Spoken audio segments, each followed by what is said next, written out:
मैं सबसे पहले सिंदरी के इस धरती पर आपका हार्दिक अभिनंदन एवं हार्दिक स्वागत करता हूं। मंच पर उपस्थित महामहिम राज्यपाल आदरणीय सीपी राधाकृष्णन जी, माननीय मुख्यमंत्री आदरणीय चंपाई सोरेन जी, माननीय नेता विरोधी दल झारखंड आदरणीय अमर बावरी जी, यहां के लोकप्रिय सांसद मान्यवर पशुपतिनाथ सिंह जी और यहां उपस्थित सिंदरी खाद कारखाना के सभी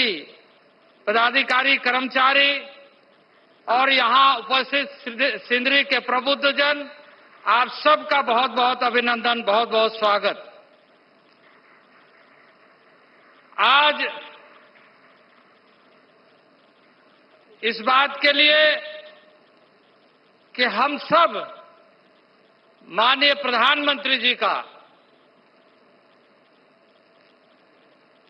किन शब्दों से आभार व्यक्त करें, हमारे पास शब्द नहीं है कि निराशा के वातावरण में आशा का एक किरण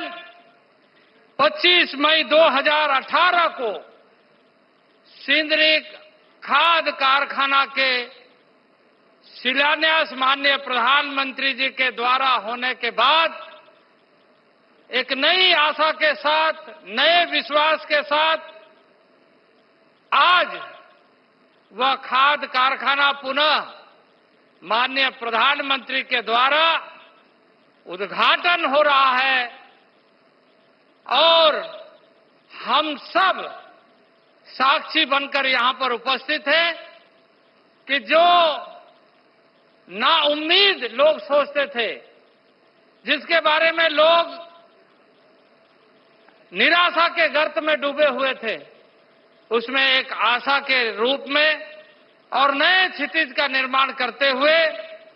न केवल यह सिंदरी का खाद कारखाना पुनर्जीवित हुआ, बल्कि इसके साथ साथ माननीय प्रधानमंत्री के दृढ़ संकल्प और इच्छा शक्ति के बल पर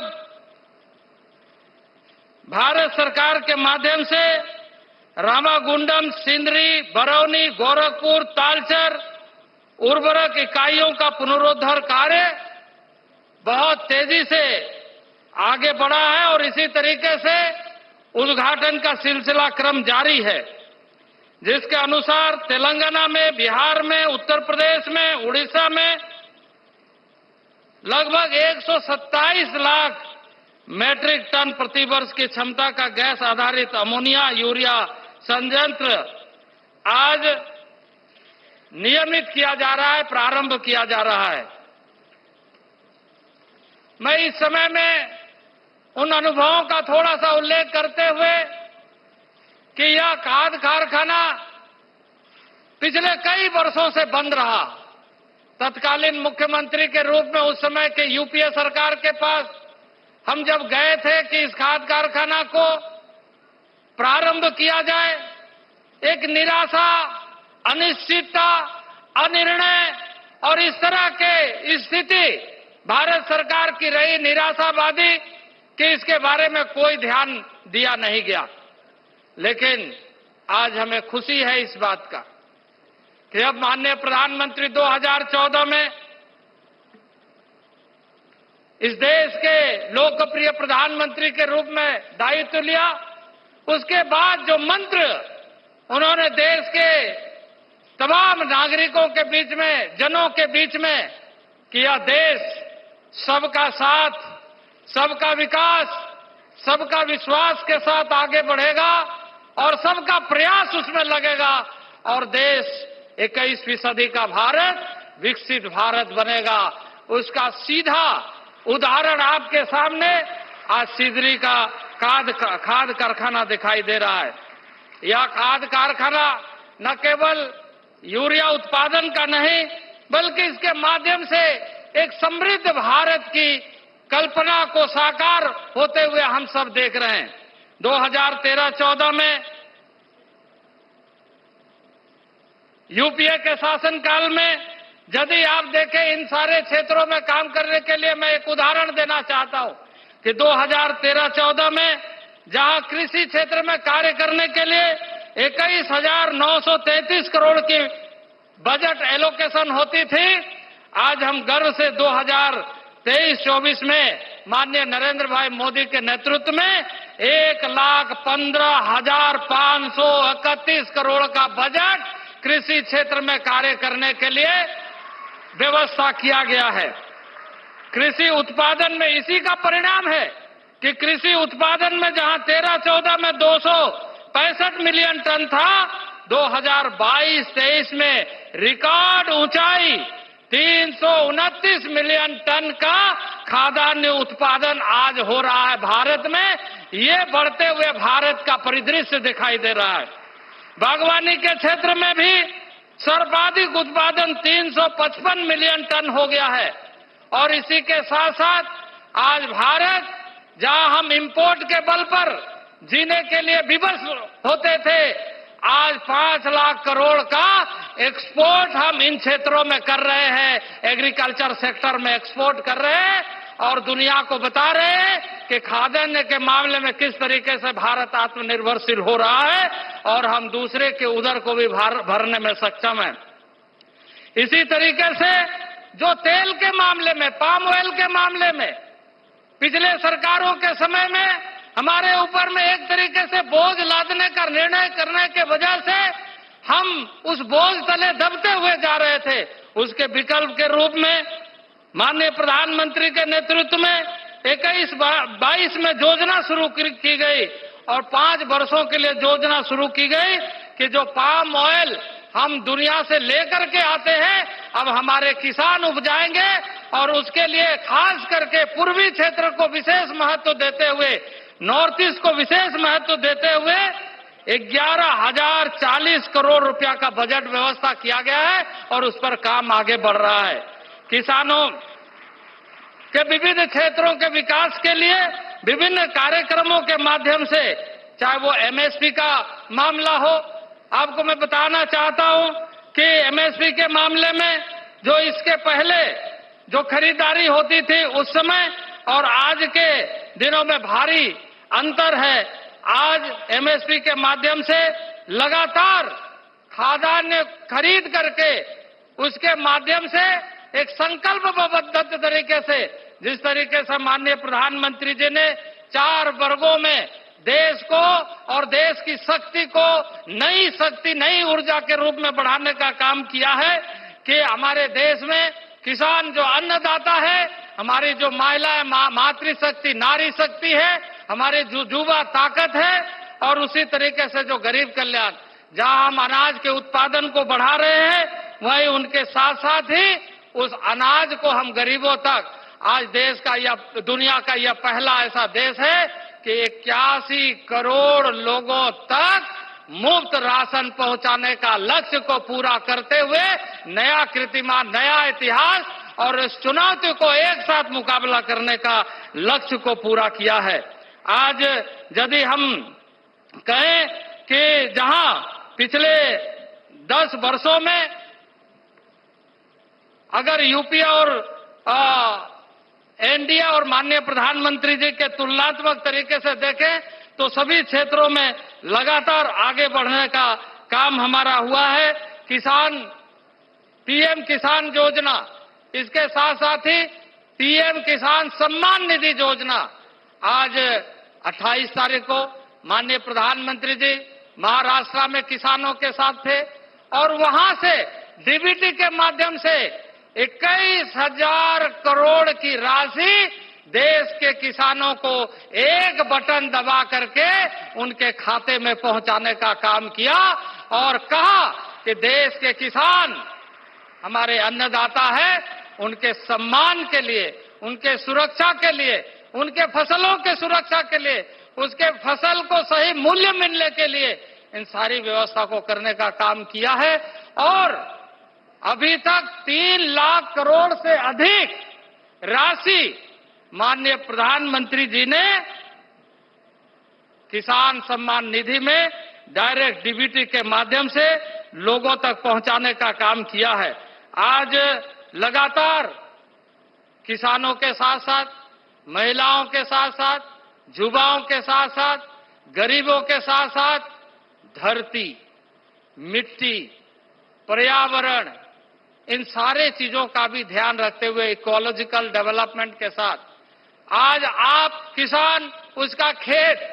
उसकी मिट्टी किस तरीके से बेहतर हो, इसके लिए भी एक वृहद कार्य योजना कृषि मंत्रालय के माध्यम से लगातार चल रहा है। 23 करोड़ से अधिक कार्ड जारी किए गए हैं कि उनके खेत के मिट्टी की, मृदा की हालत कैसे है, क्योंकि धरती एक माँ हमें जन्म देती है और दूसरे माँ फिर से गोद में लेती है, यह भारत माँ, उस माँ की सेहत अच्छी रहे, इस उद्देश्य के साथ लगातार माननीय प्रधानमंत्री जी कार्य कर रहे हैं और इसलिए धरती की सेहत भी बेहतर से बेहतर हो और उसका जो उपज है जिससे हमारा उदर भरता है। आज ये जो आज यूरिया का उत्पादन आप देख रहे हैं, इसमें नीम कोटेड यूरिया भी कैसे करके अधिक से अधिक आए, उसका उत्पादन कैसे बढ़े, इसलिए क्योंकि अभी जो हम यूरिया बाहर से इंपोर्ट करते, उसके बाद उसमें सब्सिडी भी देते, उसमें जो आवश्यकता होती है उस आवश्यकता को पूरा करने के लिए भारत सरकार 30,000 करोड़ से अधिक सब्सिडी उपलब्ध कराती है। 43 मिलियन मेट्रिक टन खाद की आपूर्ति में 7 मिलियन टन बाहर से आती है, उसको हम सस्टेनेबल बनाएं, अपने यहां पर उत्पादन करें, अपने यहां पर वैसे यूरिया उत्पादन करें ताकि उसके माध्यम से हमारी मिट्टी की सेहत भी बढ़िया रहे और उससे उपजता हुआ अन्न जो हमारे शरीर पर आ रहा है उसका भी सेहत अच्छा रहे। और इसलिए अभी द्रोण दीदी के माध्यम से 15,000 महिलाओं को प्रशिक्षित करते हुए उसके साथ और 15,000 सहिया के रूप में 30,000 महिलाओं का द्रोण दीदी के नाम से प्रशिक्षित करते हुए खाद, नैनो यूरिया, नैनो डीएपी का उपयोग इस तरीके से हो कि खाद भी कम लगे, उपज भी अच्छी हो और हमारी जो नारी शक्ति है आज डिजिटल वे में अपने आप को जोड़ते हुए आज मुझे बेहद प्रसन्नता है कि अभी 1 दिन पहले अभी कैबिनेट में एक फैसला हुआ, अभूतपूर्व फैसला हुआ कि ईस्टर्न रीजन में विभिन्न क्षेत्रों में जो डेफिशिएंसी है, जो कमी है, उसको हम कैसे पूरा करें और उसको पूरा करने के दृष्टि से डिजिटल तरीके से कृषि क्षेत्र को जोड़े, डिजिटल तरीके से आम नागरिकों को जोड़े, डिजिटल तरीके से सारी व्यवस्था हो ताकि ये जो किसी जमाने में देश के प्रधानमंत्री, तत्कालीन प्रधानमंत्री कहते थे कि हम 1 रुपया भेजते थे, 15 पैसा वहां पहुंचता है। आज माननीय प्रधानमंत्री नरेंद्र भाई मोदी के नेतृत्व में हम गर्व से कहते हैं 100% मतलब 100% गरीब के खाते में पहुंचता है, ऐसे डिजिटल क्रांति प्रारंभ हुई है। और ईस्टर्न रीजन में, पूर्वी क्षेत्र में खास करके इस बात का ध्यान रखते हुए कल के कैबिनेट में फैसला किया गया कि अब जो दुनिया के तकनीकी दृष्टि से आज डिजिटल वर्ल्ड में सबसे महत्वपूर्ण है चिप का, उस चिप का ईस्टर्न रीजन में यानी नॉर्थ ईस्ट में उसका नया टेक्नोलॉजी पार्क, कारखाना चिप बनाने का प्रारंभ हो रहा है। और मैं समझता हूं कि सूर्योदय से पूर्वोदय और यही माननीय प्रधानमंत्री जी की संवेदनशीलता है कि न केवल डिजिटल के माध्यम से, न केवल कृषि आंदोलन के माध्यम से, न केवल युवाओं को प्रोत्साहित करने के दृष्टि से, तकनीकी दृष्टि से, इंस्टीट्यूशनल डेवलपमेंट के दृष्टि से, बल्कि इस क्षेत्र के लोगों को आज हम गर्व से कह सकते हैं सूर्योदय पूर्वोदय से कि इस देश की महिला राष्ट्रपति पूर्वोदय से माननीय द्रौपदी मुर्मू एक आदिवासी परिवार की, हम्बल फैमिली की एक महिला राष्ट्रपति हम सबको माननीय प्रधानमंत्री के नेतृत्व में देश को प्राप्त हुआ है। ये हम सबको गौरवान्वित करता है,